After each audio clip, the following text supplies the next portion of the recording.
चलो बच्चों, आज हम अगला अध्याय शुरू करते हैं भूगोल से। अध्याय दूसरा, हमारी पृथ्वी के अंदर, कक्षा 7वीं। हम ऊपर तो बहुत घूम चुके हैं, मतलब हमारे यान केवल चांद पर ही नहीं बल्कि मंगल पर, दूसरे ग्रह पर भी जा चुके हैं, क्योंकि ऊपरी हिस्सा काफ़ी मुक्त है, हम कहीं पर भी घूम सकते हैं। हम समंदर के गहराई में भी जा चुके हैं। पृथ्वी के अंदर हम खुदाई करते हुए, खनिजों का निष्कासन करते हुए जा चुके हैं।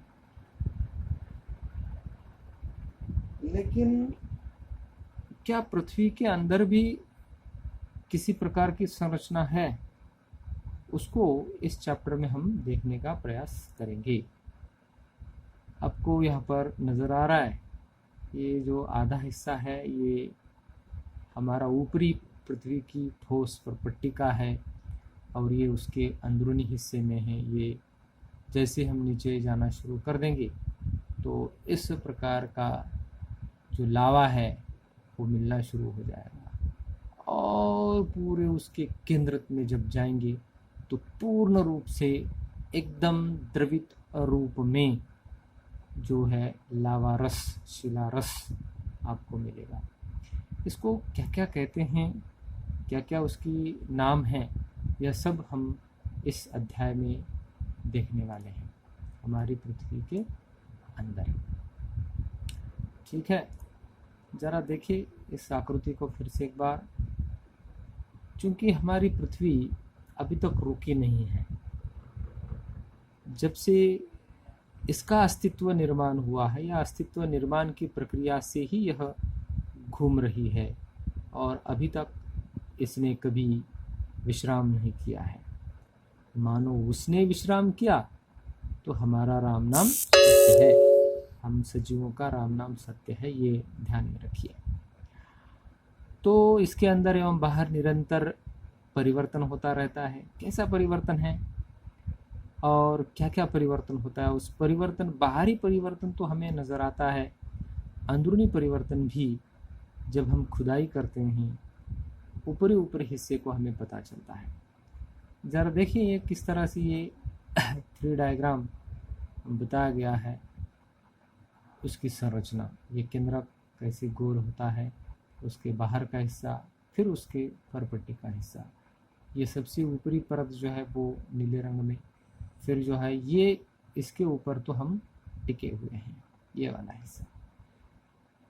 अब इसकी तुलना, इसके अंदरूनी संरचना की तुलना अगर हम एक प्याज से करें तो जैसे प्याज का एक एक लेयर नज़र आता है, उसी लेयर के भांति परपट्टी, फिर है ना इसका अंदरूनी क्रोड, मेंटल, और ये क्रोड वाला हिस्सा, ये सब नज़र आता है। किसको क्या कहते हैं ये सब हम देखेंगे अगले स्लाइड में।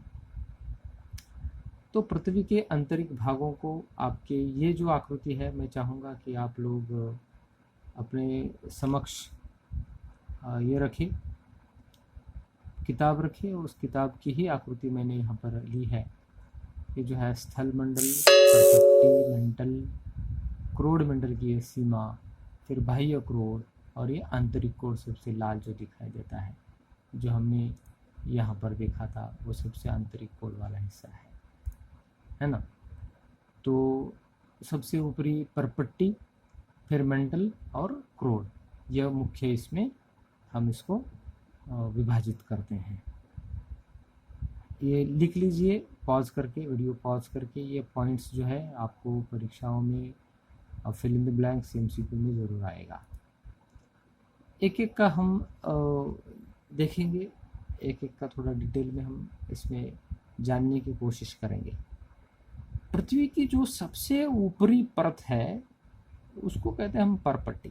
पृथ्वी की सतह की, जैसे ये जो है, ये जो नज़र आ रहा है, जैसे यहाँ पर भी ऐसे दिखाया है इस आकृति में, सबसे ऊपरी हिस्सा जिस पर सजीव, जिस पर हमारा गृह निर्माण, खेती, कृषि, किसी भी प्रकार के मानवीय क्रियाएं, सजीवों की क्रियाएं, ये जो होती है सबसे ऊपरी परत पर। और ये पृथ्वी के आकार के हिसाब से देखा जाए, बाकी हिस्सों को देखा जाए, उसकी तुलना में परपट्टी एकदम पतली है, काफ़ी पतली नज़र आती है।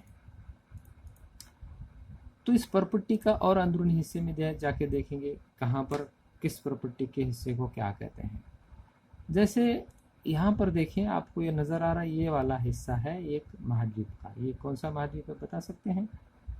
Very good. ये जो है दक्षिण अमेरिका महाद्वीप है। मतलब ये पानी के ऊपर, महासागर के ऊपर आया हुआ जमीन का हिस्सा, ये है महाद्वीप। तो महाद्वीप पर भी ये परपट्टी है ना, और महासागर के तल में वहाँ पर भी परपट्टी है। तो उन दोनों का विभाजन हम यहाँ पर अब देखेंगे। परपट्टी यह महाद्वीप पर सहमति में 35 किलोमीटर और समुद्री सतह में 5 किलोमीटर तक उसकी जाड़ी है, फैली है समझो। मतलब हम अगर ये जो ज़मीन है नज़र आ रही है आपको, ज़मीन की खुदाई यहाँ से शुरू करेंगे तो लगभग ये 35 किलोमीटर तक हमें गहराई तक जाएंगे तो हमें परपट्टी ही परपट्टी नज़र आएगी। और वही हम समुद्र में जाएंगे, देखिए ये लेवल, और यहाँ से हम यहाँ पर जाएंगे महासागरीय परपट्टी, तो यहाँ पर ये मात्र 5 किलोमीटर है। दोनों के भी नाम अलग अलग है। महाद्वीपीय संहति में इसको कहा गया है सिलिका एवं एल्यूमिना, इन दो मुख्य खनिजों से महाद्वीपीय संहिता यानी कि जमीन वाले हिस्से से बना है। जमीन वाला हिस्सा जो है Cl से बना है। यहाँ पर देखिए Cl मतलब क्या है, C फॉर दिस सिलिका और L फॉर दिस एल्यूमिना, इन दोनों का मिलकर Cl। तो इतना यहाँ पर ध्यान रखिए, Cl महाद्वीपीय संहति, और महासागर के तल पर जो परपट्टी है वो बनी है सीमे से, सीमे, see again C for silica और मै फॉर मैग्नीशियम, इन दोनों से बनी है।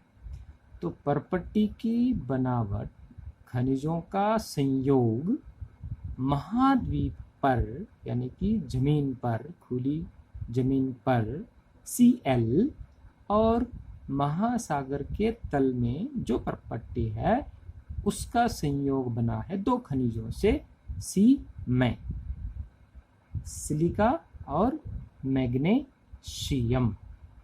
इतना ही आज के लिए काफ़ी है, इतना अच्छी तरह से ध्यान में रखिए।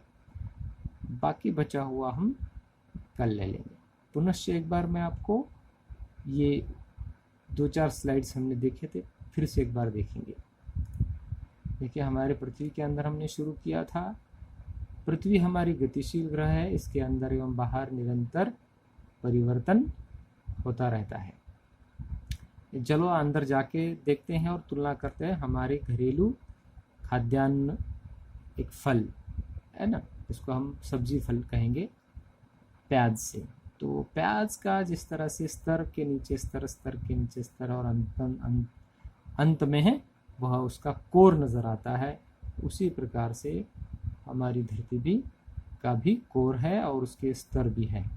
इसको मेंटल कोर, मेंटल और परपट्टी कहा जाता है।